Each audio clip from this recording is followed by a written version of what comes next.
You likely heard yesterday the Bank of Canada announcement that it is cutting its key policy interest rate for the second consecutive time, setting that rate at 4.5%. Here to help us figure out what that means for your budget is certified financial planner Mark Halpern of wealthinsurance.com. Mark, hello. Good morning, Trudy. Morning.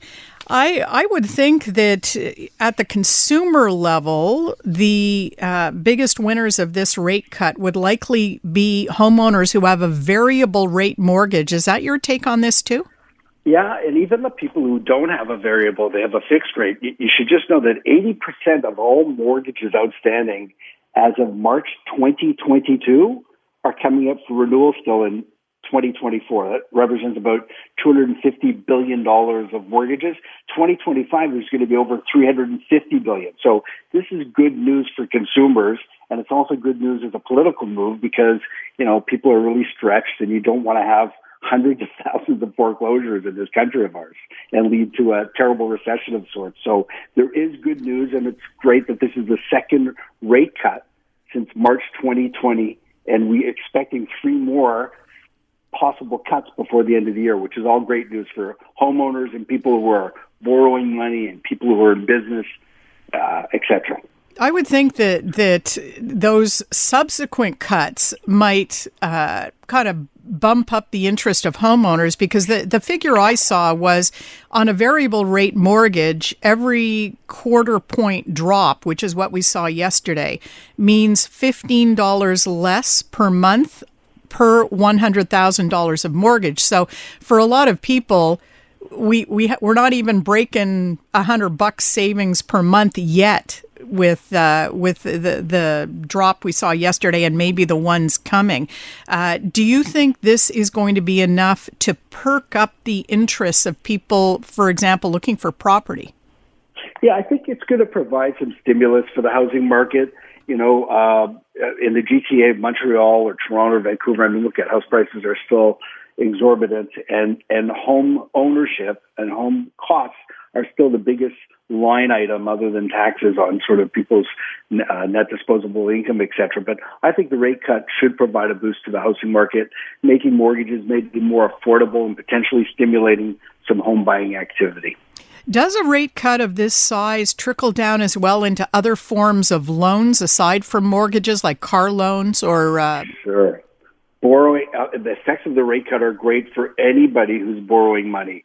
Interest rates will lead to lower borrowing costs for consumers and businesses and things like, besides mortgages, loans, credit cards, lines of credit, etc. And, that'll free up hopefully more money, we hope, to offset debt, which to me, it's interesting. People always think about investing, and it's true, it's very important, but having debt is also a very big investment area because most of the time our debt is not deductible. So it really is important to look at somebody's overall financial planning, but that freeing up of money, even though it's a small amount, I think it's just positive news.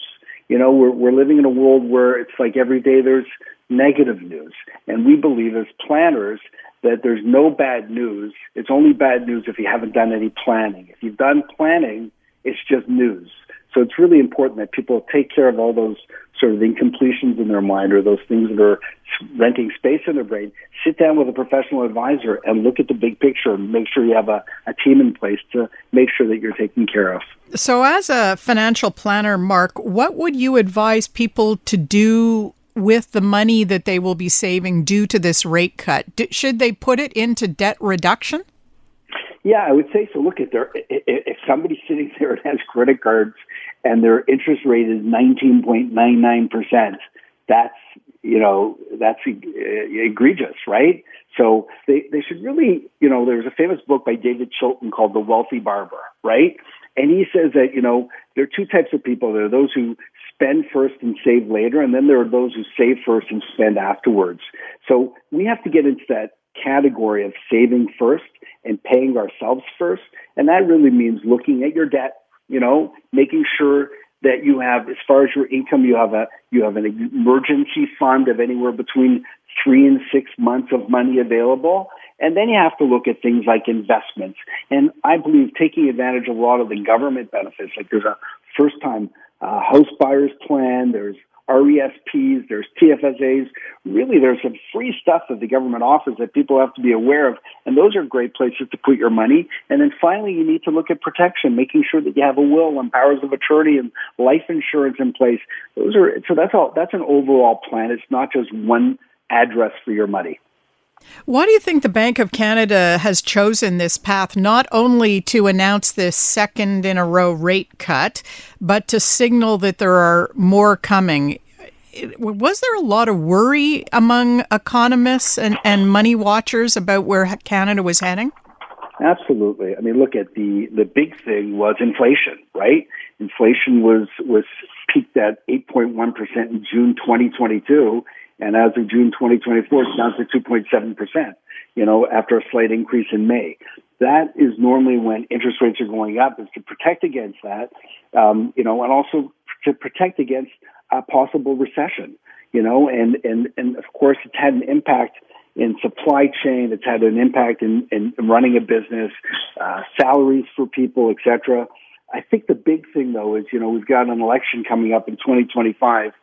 You've got a lot of homeowners who are really, they're strapped. They're only making X amount of dollars, yet those dollars are not worth as much because of inflation. And then when you take into account inflation or interest rates being at a high level, there's really a very, very big squeeze going on in the middle class from anyone who's sort of employed and not really seeing the big amount of increase in their annual income. So I think it's got a lot of different combinations and permutations here, but the good news is it's good news for Canadians, and we hope that we'll see this trajectory continue to see interest rates going down over the next 3 cycles before the end of the year. The way you put it, though, when you talk about interest rates coupled with inflation and all the way food prices, that people are always talking about that these days.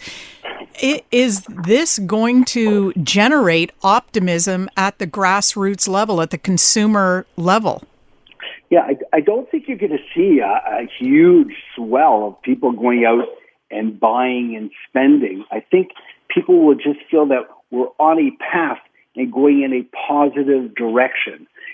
After coming out of COVID, I mean, people got hit like a deer in the headlights. Like, it was a scary, scary time. And people started to sort of cocoon and not do any spending. And you recall it, we were all stranded, and there was real concerns for the future. I feel like we're going to get good news on the monetary side, and as people feel that the monetary situation is improving, I think people's optimism will be better. And as I said, it really comes down to sitting down with a professional. You need to have a team to help you to make sure that all the dots are dotted and all the T's are crossed. But I do think that there'll be some positivity to this. It's not going to be a Niagara Falls swell, though, that's for sure. What is your fearless forecast for how low the Bank of Canada rate will go? Well, I would expect, again, I'm not a prophet, but I would expect that we probably see another 25 basis points drops over the next 3 cycles. Like if inflation is down, if inflation continues to be in control, I think that there's a possibility of another 0.75% drop, which would be outstanding. Then you take that $15 a month, which doesn't sound like a lot per $100,000 of mortgage. And by the way, Trudy, I don't know how many people have only $100,000 of mortgage, but I think that will really, if we can get to the end of the year and people are actually renewing their mortgages or those people with variables, I think you're going to have a lot of positivity, and I think it will stimulate a lot in the economy. So you're thinking the bank rate is going to go below 4%, and mortgage rates would be what? What would the average person be able to get then for a fixed and for a variable, do you think? Well, I can't tell you what it's going to look like then. I just think that you'll see more availability or more options and flexibility in terms of when it does come time for renewal. And there are ways for people to sort of make the pain a little bit less intense. You could extend out your mortgage to a longer period, maybe a 30-year mortgage, etc. You can work different arrangements in terms of variable versus fixed. look at, I know a lot of people who are in the variable bubble, Trudy, and they stuck it out and they really benefited for many, many years. And now you've had this increase, so they were impacted. But with the decrease of the interest rates going down, now they're still ahead of the game, where other people maybe are having their mortgages renewed at a much higher rate and having to lock it in for a longer period of time. So it's really, no situation is the same. It's not a cookie cutter. Each situation is unique, and it really just requires sitting down and as I said, looking at your overall financial planning and speaking to a professional to see how you can take advantage of these lower interest rates. Mark, thanks for sharing your insights.